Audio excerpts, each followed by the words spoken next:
లక్ష వాళ్ళ నేను చెప్తా ఉన్నాను. దీనికి ప్రతి చర్య ఖచ్చితంగా ఉంటుంది. ఇచ్చిపెట్టే ప్రసక్తే లేదు. రేపు మీరు చూస్తారు.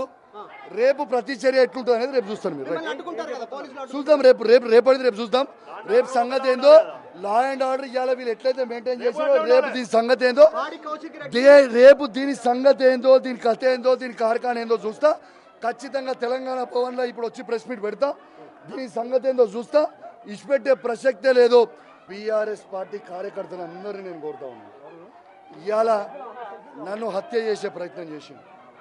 మీరు కేసీఆర్ గారి అభిమానులు ఉంటే మొత్తము బీఆర్ఎస్ పార్టీ కార్యకర్తలు అందరూ కూడా రేపు 11 గంటలకి మనందరం కూడా గాంధీ ఇంటికి పోవాల్సిన అవసరం ఉన్నది. ఖచ్చితంగా పెద్ద ఎత్తున తరలి రావాలని నేను దయచేసి రిక్వెస్ట్ చేస్తూ ఉన్నాను.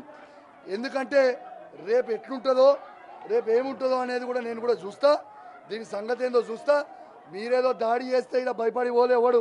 ఈయనే నిల్చుండు కౌశిక్ రెడ్డి, ఈయనే నిల్చుండు, ఈయనే కండువ కప్పి పట్టుకొని నిల్చొని ఉన్నాడు. రావాలి, ఈడికి రావాలి.